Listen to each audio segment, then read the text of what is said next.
오늘도 은혜 많이 받으십시오. 사랑합니다. 축복합니다. 예. 아유, 재아가 할머니 들어오니까 막 뛰어와서 또 안기네요. 예.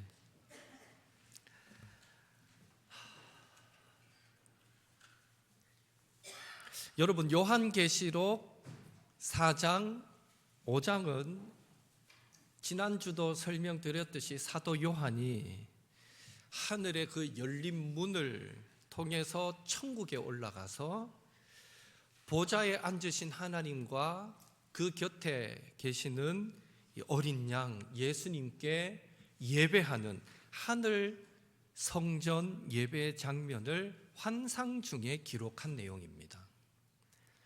요한이 본 하늘 성전의 예배의 모습은요, 그 중심에 하나님의 보좌가 있었고, 하나님의 보좌 우편에는 어린 양 예수님의 보좌가 있었고, 그리고 그 보좌를 마치 경호원이 둘러서 지키듯 네 생물이 둘러서 지키고 있고, 네 생물 주변으로는 24장로들이 둘러서서 있고, 그리고 24장로들 그 뒤로는 셀 수 없는 천천히요 만만의 어마어마한 숫자의 천군 천사들이 둘러서 있고, 그 뒤로는 온 피조물들이 있더라라고 성경 기록합니다. 하늘 성전의 예배의 장면입니다. 지난 시간 우리는 하나님, 네 생물, 그리고 24장로에 대해서 살펴보았습니다. 하나님이 보좌에 앉아 계신다라는 것에서 하나님은 오늘도 우리 개인과 가정과 일터와 이 교회와 나라의 진정한 통치자가 되신다라는 의미를 찾았고요.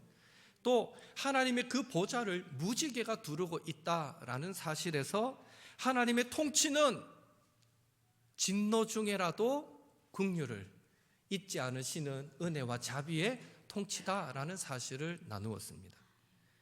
그리고 각각 사자, 소, 독수리, 사람의 얼굴을 한 네 생물은 모든 피조물을 대표하는 존재로서 그들이 날개를 갖고 있는데 날개의 안팎으로 수많은 눈이 있었다라는 사실에서 네 생물은 하나님의 뜻을 분별하는 지식을 가진 존재다라는 것과 또 그런 날개가 6개나 있다라는 사실에서 네 생물은 하나님의 뜻을 아는 것에서 멈추지 않고 신속하게 즉시 순종하는 존재다라는 의미를 찾았습니다.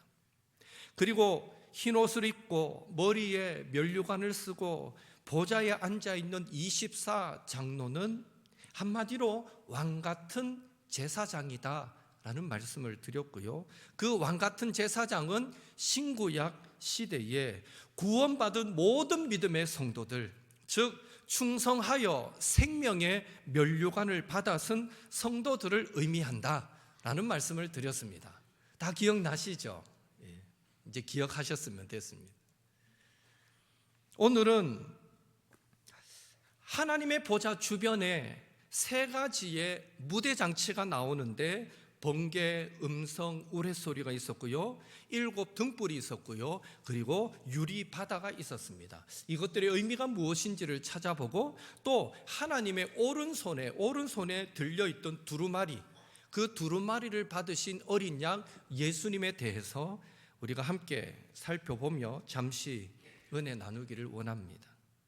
먼저 계시록 4장 5절, 6절 상반절 말씀을 함께 읽도록 하겠습니다.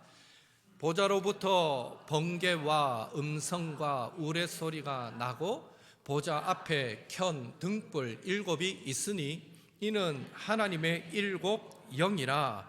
보좌 앞에 수정과 같은 유리 바다가 있고.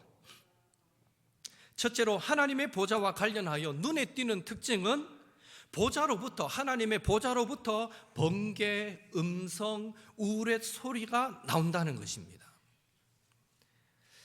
번개와 음성과 우레소리, 이 현상은요 2가지와 관련이 있습니다. 성경을 읽어보면 첫째는 하나님의 나타나심, 하나님의 임재하심과 관련이 있습니다. 출애굽기 19장 20장에 보면 하나님께서 이스라엘 백성들에게 십계명을 주시기 위해서 시내산에 강림하여 오실 때, 그때 우레와 번개와 큰 나팔 소리가 동반되었습니다. 하나님이 임재하신다 할 때 나타나는 현상이었습니다. 둘째로 이 우레와 음성과 번개는 종말론적인 심판과 관련이 있습니다. 우리가 다 읽지는 않았지만 요한계시록 8장, 11장, 16장에 보면 일곱째 인심판, 일곱 번째 나팔 심판, 일곱 번째 대접 심판의 환상이 기록되어 있습니다. 기록되어 있는데 이렇듯 종말론적인 심판 현상이 일어나는 곳에는 어김없이, 그 기록에는 보면 어김없이 번개와 음성과 우레 소리가 등장한다라는 것입니다. 결국 하나님의 보좌로부터 번개가 나오고 음성이 들리고 우레 소리가 나왔다라는 것은 이 종말론적인 심판이, 최후 심판이 하나님의 보좌로부터 임하게 된다라는 것을 우리에게 말해주고 있습니다. 둘째로 하나님의 보좌 앞에는 일곱 등불이 있었습니다. 이 일곱 등불의 배경은 성소에 있는 일곱 등잔을 가진 금촛대입니다. 먼저 언약궤 사진을 한번 보여주시겠습니까? 예. 띄워두십시오. 하늘 성전의 보좌는 지상에 있는 지성소의 언약궤 뚜껑, 저 언약궤가 성소와 지성소를 구분할 때 지성소 안에 있었습니다. 저 언약궤는. 저 언약궤 뚜껑이 보이시죠? 위에 천사가 날개를 이렇게 하고 있는 그 위가 뚜껑이거든요. 열립니다. 저 언약궤 뚜껑, 저 뚜껑을 바로 은혜의 보좌라고 표현하기도 하고, 그 날개를 천사가 이렇게 하고 있는 그 날개 사이 뚜껑 위 그 공간 있죠. 뚜껑 위의 공간, 그 공간을 성경에서는 은혜의 보좌라고 표현하기도 하고, 그리고 시은소라고 표현하기도 하고, 속죄소라고 표현하기도 합니다. 바로 저 자리입니다. 하늘 성전에 하나님의 그 보좌가 바로 저 언약궤 뚜껑의 원형이 되는 것입니다. 하나님이 성막에 성소에 임한다 할 때 바로 저 뚜껑 저 자리에 임한다라고 묘사가 되어 있는 것입니다. 그래서 언약궤 저 뚜껑은 바로 하늘 성전의 하나님의 보좌를 의미합니다. 그리고 이제 넘기시면 그대로 놔두십시오. 그리고 하늘 성전에 네 생물이 있었습니다. 보좌를 둘러싸고 있는 네 생물, 그것은 지상 지성소에 저 하나님이 임재하신다고 믿는 저 언약 뚜껑을 둘러싸고 있는 두 천사 그룹의 원형이 되는 겁니다. 바로 하늘 성전의 네 생물은 저 두 천사로 묘사가 되고 있는 것입니다. 됐습니다. 다음 사진요. 그리고 하늘 금성전의 일곱 등불은 지상 성소에, 이제는 지성소 말고 성소에 있었던 저 금촛대, 저 금촛대가 하늘 성전 하나님의 보좌 앞에 있었던 일곱 등불이 되는 것입니다. 그런데 계시록 4장 5절에 보면 예수님께서 저 일곱 등불을 하나님의 일곱 영, 즉 하나님의 완전한 영이신 성령님이다 라고 밝혀주고 계십니다. 이제 사진 그만 보여주시면 됩니다. 여러분, 성소에 들어가는 순간 어땠을까요? 캄캄했겠죠. 두르고서 햇빛이 들어오지 않도록 차단되어 있었거든요. 성소에 들어가면 유일한 빛은 저 일곱 금촛대에서 켜져 있는 그 빛입니다. 근데 그 빛, 저 촛대를 성령으로 묘사하고 있고요. 그런 의미에서 성령의 인도하심을 받을 때 우리는 캄캄한 인생길을 밝히 걸어갈 수 있다라는 그런 영적인 의미도 그 안에 담겨 있는 것입니다. 일곱 등불과 성령님의 관계는 스가랴서 4장의 순금등대와 두 감람나무 환상을 배경으로 합니다. 스가랴서 4장을 읽어보면 6절에 저 일곱 등불이 새 성전 건축의 원동력으로 묘사되고 있는데요. 그런 것처럼 오늘 요한계시록 4장에서 하나님의 일곱 영은 보좌에 앉으신 하나님의 통치와 하나님의 구속 계획의 성취의 원동력이 된다라는 것을 우리에게 암시해 주고 있는 것입니다. 그리고 세 번째로 하나님의 보좌 앞에는 수정 같은 유리 바다가 있었습니다. 수정 같은 유리 바다를 이해하려면 역시 구약적 배경을 이해해야 하는데, 에스겔서 1장에 보면 에스겔 선지자가 궁창 위 하나님의 보좌에 대한 환상을 보게 되는데요, 그 환상을 보는 장면을 묘사할 때 에스겔서 1장 22절에 수정 같은 궁창이라는 표현을 사용하고 있습니다. 바로 그 표현이 오늘 계시록 4장 6절에 나오는 수정 같은 유리 바다가 되는 것입니다.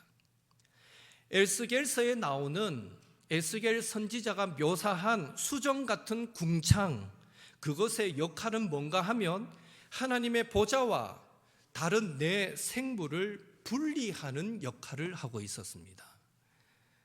다시 말해 하나님이 앉아 계시는 보좌는 궁창, 수정 같은 궁창 위에 있었고요, 에스겔서의 묘사가 그렇습니다. 그리고 네 생물은 바로 수정 같은 궁창 아래에 있었습니다. 그래서 보좌 위에 앉아 계신 하나님 외에는 아무도 궁창 위에 머물 수 없다라는 것을 상징적으로 경계선처럼 보여주는 것이 수정 같은 궁창이었습니다. 따라서 계시록 4장 6절에 수정 같은 유리바다는 하나님의 보좌의 밑바닥을 형성하면서 어떤 역할을 합니까? 보좌에 앉아 계신 하나님의 지극히 높으심, 거룩하심, 그분의 왕대심을, 그분의 주권과 위엄을 보여주고 있는 것입니다. 창조주이신 하나님과 피조물을 구분짓는 역할이 바로 수정 같은 유리바다가 되는 것입니다. 사실 저와 여러분은 피조물이면서 죄인된 자들입니다. 피조물이면서 죄인된 우리는 번개, 우레소리로 묘사된 그 하나님의 심판을 견딜 수 없는 존재입니다. 피조물이면서 죄인된 우리는 유리바다로 구분된 그 주님의 보좌 앞으로 나아갈 수 없는 존재였습니다. 즉 우리는 구원받을 수 없는 존재였다라는 것입니다. 하지만 누구라도 어린 양 예수님의 보혈을 의지하며 나아갈 때 우리를 향한 일곱 등불 대신 성령님의 그 인도하심을 통해서 하나님의 보좌 앞으로 담대히 나아가게 되며 우리를 향한 하나님의 구원 계획은 완전한 성취를 이루게 되는 것입니다.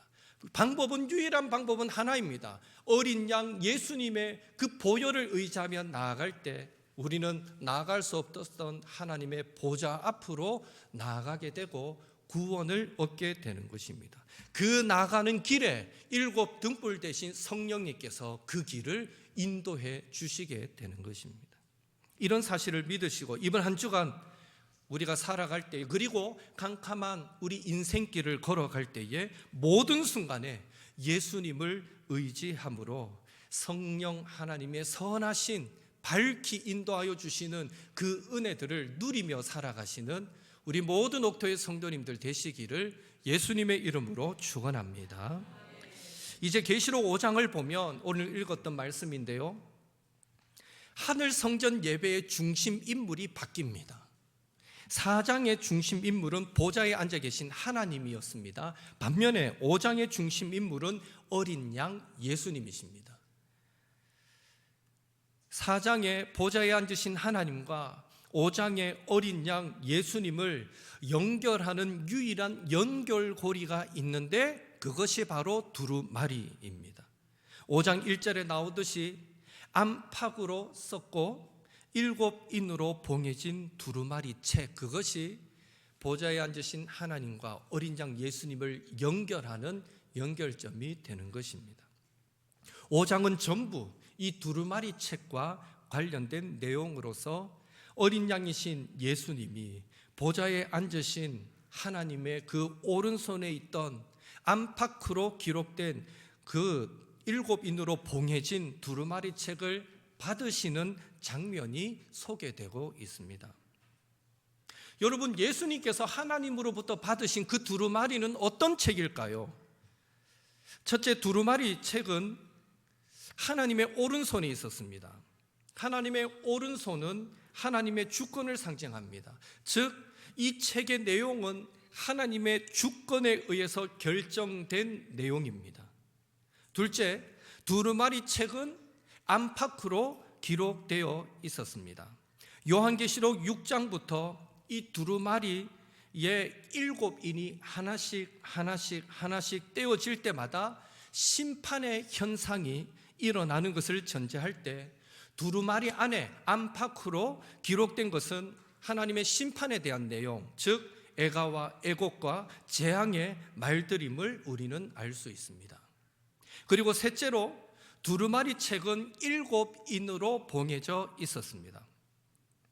두루마리 책이 봉해져 있었다라는 것도 구약적 배경을 갖고 있는데, 이것은 다니엘서 7장에서 12장 말씀의 배경을 갖습니다. 거기에 보면 다니엘이 환상 중에 이 세상 나라가 망하고 최후 심판이 있고 하나님의 나라가 임한다라는 이런 구속의 계획에 대한 묵시를 이 다니엘이 기록하게 됩니다. 그것을 기록한 후에 다니엘서 12장 9절에 보면 하나님의 음성이 다니엘에게 들려오는데, 네가 기록한 그것을 마지막 때까지 간수하고 봉함하라, 아무도 읽지 못하게 봉함하라 라고 하나님이 명령하심으로 종말이 오면 봉함된 그 책의 내용이 개봉될 것이 전제되어 있습니다. 그렇다면 누가 종말에 다니엘이 기록하고 봉함한 이 묵시의 책을 개봉하여서 최후 심판과 하나님 나라의 도래를 가져오게 할 것인가 라고 할 때에, 오늘 읽었던 요한계시록 5장은 이 7인으로 봉해진 책을 개봉할 수 있는 유일한 분이 누구라고 말씀합니까? 바로 어린 양 예수님밖에 없다라고 오늘 말씀해 주고 있는 것입니다. 결국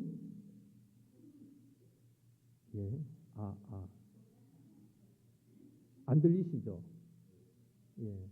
곧 수정되기 쉽습니다. 결국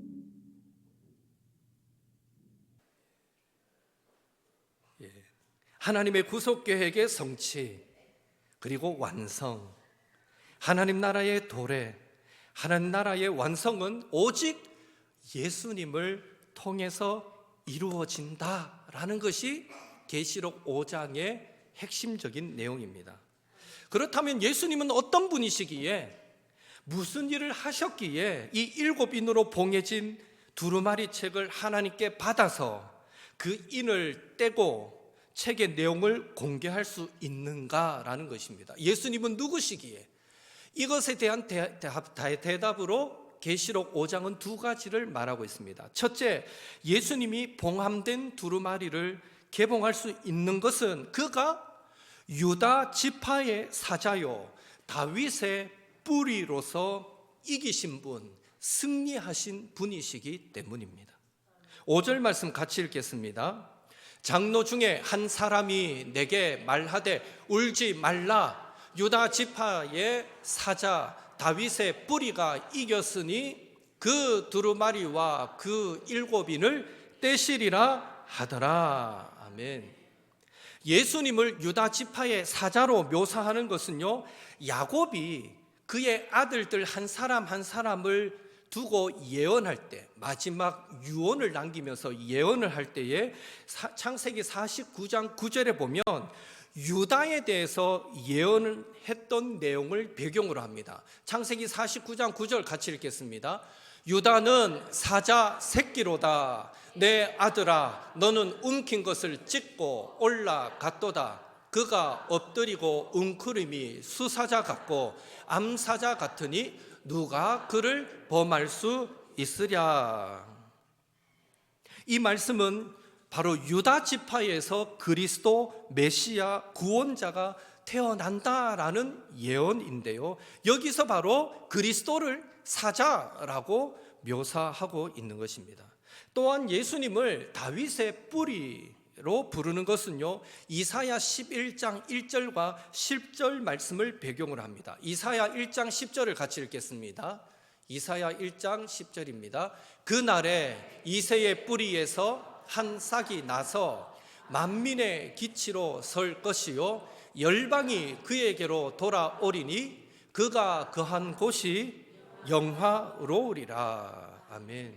이 말씀 역시 이새의 뿌리에서, 궁극적으로는 이새의 아들 다윗 왕의 후손에게서 메시아 구원자이신 왕이 태어날 것이다 라는 예언입니다. 그래서 이 예언 때문에 유대인들은 오랫동안 이스라엘의 통일 왕국을 이루었던 그 다윗 왕처럼 이방 나라를 정복하고 하나님 나라를 이루실 그런 구원자, 그런 메시아를 기다렸던 것입니다. 따라서 예수님을 유다 지파의 사자요 다윗의 뿌리라고 표현하고 있는 것은 예수님이 동물의 왕 사자처럼 왕으로서 죄와 죽음과 사탄을 정복하시고 승리하셨다라는 것을 강조해 주고 있는 표현인 것입니다. 둘째로, 예수님께서 이 봉함된 두루마리를 개봉하실 수 있는 것은 그가 일찍 죽임을 당하신 어린 양이시기 때문입니다. 6절 말씀 함께 읽겠습니다. 내가 또 보니 보좌와 내 생물과 장로들 사이에 한 어린 양이 서 있는데 일찍이 죽임을 당한 것 같더라. 그에게 7뿔과 7눈이 있으니 이 눈들은 온 땅에 보내심을 받은 하나님의 7 영이더라. 예수님을 일찍 죽임을 당한 어린 양으로 묘사한 것은 구약의 출애굽 당시의 유월절을 배경으로 하고 있습니다.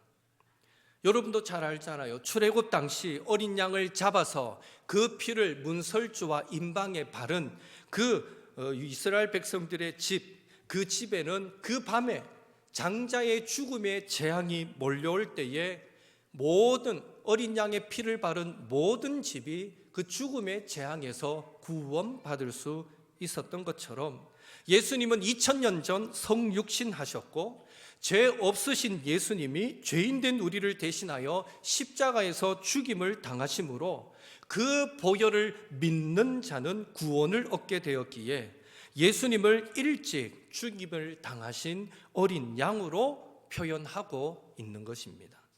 바로 그 어린 양이신 예수님이 보좌에 앉으신 하나님으로부터 7인으로 봉해진 책을 넘겨 받으셨던 것입니다. 생각해 보면 사자와 어린 양의 의미는 대조적입니다. 사자는 왕의 승리를 의미하고 어린 양은 순종의 죽음을 의미합니다. 사자와 양이 이렇듯 대조적인 의미를 갖는데 왜 예수님을 성경은 사자와 어린 양으로 묘사할까요? 그것은요, 하나님의 이 구원 계획을 성취하려면 예수님은 사자처럼 하나님 나라의 모든 원수들을 정복하고 승리하셔야 하는데 어떻게 승리하시느냐 할 때에 예수님이 승리하신 것은 바로 어린 양처럼 십자가의 죽음을 통해서 승리하셨다라는 것을 강조하는 것입니다. 따라서 일찍 죽임을 당한 어린 양은 십자가에 달려 죽으신 예수님을 의미하는 것이죠. 예수님의 십자가 죽음은 세상의 눈으로 보면 패배였지만 하나님의 눈으로 볼 땐 승리였습니다. 그래서 십자가로 승리하신 예수님은 부활 승천하셔서 하나님의 보좌로 나아가셨고 하나님의 오른손에 있던 그 두루마리 책을 넘겨 받으실 수 있었습니다. 그리고 예수님께서 두루마리를 넘겨 받으셨다라는 것은 하나님 보좌 우편에 계시면서 교회와 세상을 다스리시고 통치하시는 왕으로 계신다라는 것을 의미하고요. 또 세상에 대한 심판과 교회에 대한 구원을 통해서 궁극적으로 지금 예수님은 하나님 나라를 이루고 완성하여 가고 계신다라는 것을 의미하고 있습니다. 그러니 일찍 죽임을 당한 예수님이 그 두루마리를 취하시자 하늘 성전에서는 예수님을 향한 찬송과 경배가 흘러넘칠 수밖에 없었던 것입니다. 우리가 읽었던 5장 4절에 보면 이 환상을 보며 기록하던 요한이 도대체 그 두루마리를 펴거나 볼 사람이 누가 있는가 아무리 봐도 찾아봐도 없는 것 같아서 울고 있을 때에 장로가 뭐라 그럽니까? 울지 마라, 울지 마라. 어린 양이 승리했다 하면서 예수님이 그 두루마리를 받으셨다. 그 말인즉슨 예수님이 우리를 구원하신다. 예수님이 우리를 인도하신다라고 분명하게 선언해 주었던 것이죠. 그러니까 두루마리를 건네받았다라는 것은 그 의미가 그분이 바로 우리의 구원자시라는 거예요. 그러니 그 장면을 보는 순간 이 천국에서는 천상 예배 가운데서는 놀라운 찬양이 흘러넘칠 수밖에 없었던 것입니다. 계시록 4장에서는 보좌에 앉아 계신 하나님께 찬송했습니다. 그 하나님, 지금 하늘 성전에 그 예배에 참석하고 계시고 그 하나님은 지금도 보좌에서 자비와 긍휼로 우리를 통치하고 계십니다. 그 하나님을 우리는 지난주 우리 주 하나님이라는 찬양으로 오후 예배 때 찬양했던 것입니다. 그래서 이 시간 한번 그 찬양을 같이 불러보는데요, 여러분 어떤 생각으로 찬양을 부르시는가 하면 지금 우리는 하늘 성전 예배에 참석하고 있다. 그 보좌의 그 중심에 우리를 구원하신 하나님, 우리에게 심판 중에도 진노 중에서도 자비와 긍휼을 잊지 않으시는 하나님, 그 좋으신 하나님이 앉아 계시고 그 곁에 어린 양 예수님이 계신다. 그리고 내 생물이 있고 24 장로들이 둘러있고 수많은 천군 천사들이 둘러있고 그 밖에 어마어마한 피조물들이 함께 둘러서 지금 그 하나님을 찬양한다라는 마음으로 지금 부르는 찬양이 바로 계시록에 나오는 찬양의 그 실제 24 장로와 그리고 내 생물이 했던 찬양의 가사를 갖고 만든 찬양이거든요. 그래서 우리가 지금 하늘 성전 예배를 드리고 있고 그 하나님께 찬양한다는 마음으로 이 찬양을 한번 불러봤으면 좋겠습니다.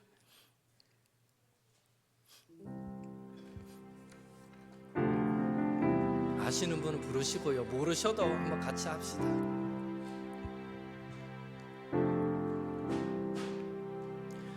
우리 주 하나님 큰 영광과 존귀를 받기에 합당하시 지금 여기 계신 하나님, 온 천지 만물을 지으시고 다스리는 큰 권능과 능력으로 주의 말씀 이루시. 거룩하다 거룩하다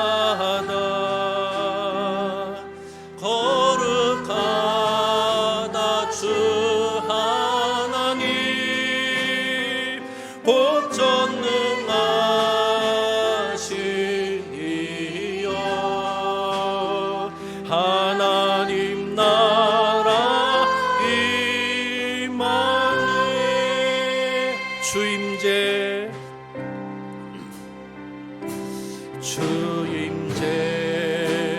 하실 때 모든 만물 경배하리. 어두운 권세 물러가네. 오셔서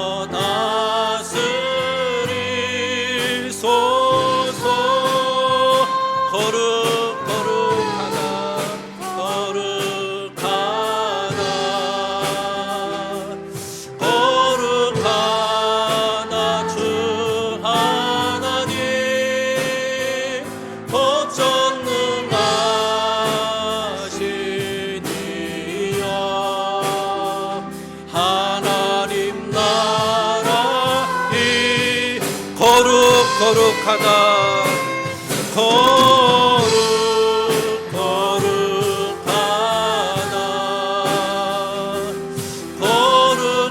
거룩하다 주 하나님 복 전능하시니여 하나님 나라 임하 어제도 계셨고 오늘도 계시며 어제도 계셨고 오늘도 계시며 이제 곧 오실 우리 왕 어제도 계셨고 오늘도 계시며 이제 곧 오실 우리 왕 어제도 계셨고 오늘도 계시며 어제도 계셨고 오늘도 계시며 이제 곧 오실 우리 왕 어제도 계셨고 오늘도 계시며 이제 곧 오실 우리 왕 거룩하다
우리 하나님께 영광의 박수 올려드리겠습니다.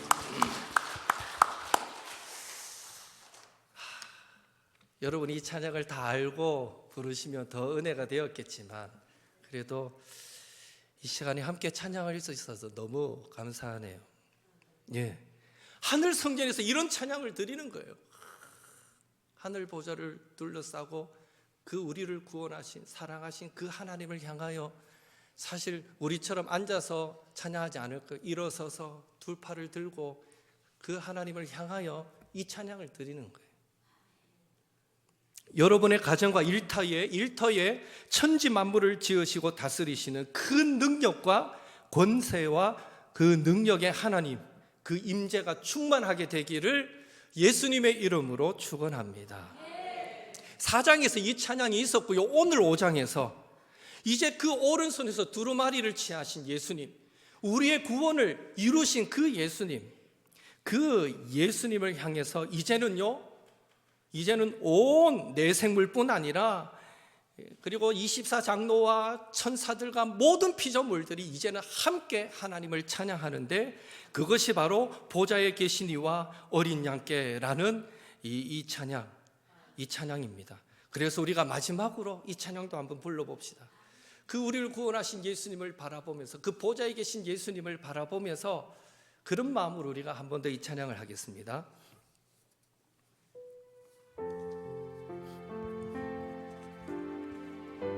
우리를 구원하신 그 예수님이 보좌에 앉아 계십니다.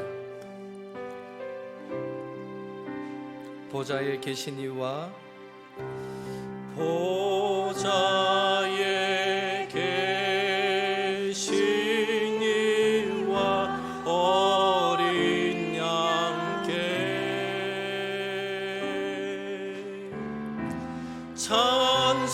찬송과 존귀와 영광과 능력을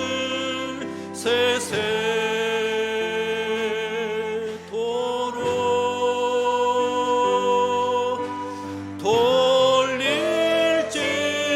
돌릴지어다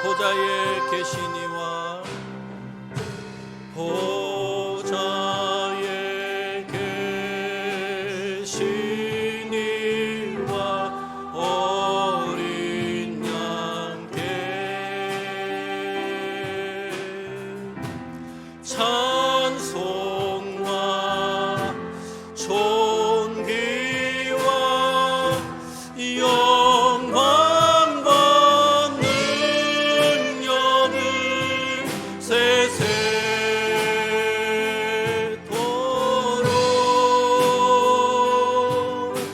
돌릴지. 찬송과 존귀와 능력을, 찬송과 존귀와 영광과 능력을 세세토록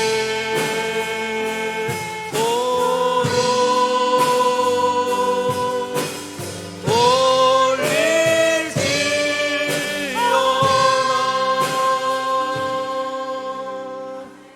아멘. 여러분, 이런 찬양을 100명 남짓 우리 성도들만 부르는 게 아니라 2, 3만 명이 운집하는 스타디움에서 오케스트라와 함께 한 목소리로 이런 찬양을 불렀다면 그 감동이 어떨까요? 저는 연예인들, 가수들 콘서트를 안 가봐서 모르겠는데 뭐 김영웅이든지 무슨 콘서트도 가보시고 해보셨잖아요. 젊은 분들도. 어떻습니까? 그 콘서트 가서 현장의 그 감동이 얼마나 뜨거워요. 그런데 이 찬양을 수만 명이 모인 그 스타디움에서 한번 부른다고 생각해 보십시오. 더 나아가 저 천국에 가서 천군 천사들과 함께 이 찬양을 부른다고 생각할 때 정말 그 감동은 정말 이루 말할 수 없을 것입니다. 분명 언젠가 우리 모두는 그 하늘 성전 예배에 참석하게 될 것입니다. 그리고 함께 찬양하면서 뜨거운 감격을 맛보게 될 것입니다. 우리를 구원하기 위해 십자가에서 죽으신 어린 양 예수님을 향한 감사와 찬송이 마르지 않는 우리 옥토의 모든 성도님들이 되시기를 바라고요. 더불어 우리도 예수님처럼 이기는 자가 되기 위해 내 뜻대로 마옵시고 아버지 뜻대로 하옵소서. 하나님의 말씀에 순종하면서 최후 승리 얻을 때까지 믿음의 경주를 힘있게 달려가시는 우리 모든 옥토의 성도님들 되시기를 예수님의 이름으로 축원합니다. 이 시간 함께 기도하겠습니다. 어린 양 예수님의 그 십자가 보혈로 말미암아 자격 없는 우리가 성령님의 인도하심을 받고 주의 보좌 앞으로 담대히 나아갈 길을 얻게 되었습니다. 이 사실을 기억하면서 구원자 예수님을 향한 찬송과 감사가 마르지 않게 하옵소서. 캄캄한 인생길 달려가는 모든 순간에 예수님 의지함으로 성령님의 선하신 인도하심을 받게 하옵소서. 믿음의 경주에서 최후 승리자 되기 위해 하나님의 말씀 순종하며 살게 하옵소서. 오늘 나눈 말씀 기억하여 기도하시고 또 구정 명절 하나님 은혜 중에 보내게 하여 주옵소서. 서로를 축복하며 이 시간 함께 합심해서 기도하겠습니다. 사랑의 하나님, 주님 은혜 감사드립니다. 하나님 아버지, 우리의 예배가 얼마나 감격적인 예배로 드려지고 있는지요. 하나님, 우리의 찬송이 얼마나 감격 가운데 드려지고 있는지요. 주여, 간절히 바라기는 오늘 우리의 예배는 천상 예배의 모형과 같을진데 하나님, 오늘 우리가 잠시라도 하늘 성전 예배를 우리가 묵상하면서 찬양해 보는 시간도 가져보았습니다. 하나님, 저 천국에서 드리는 그 찬송은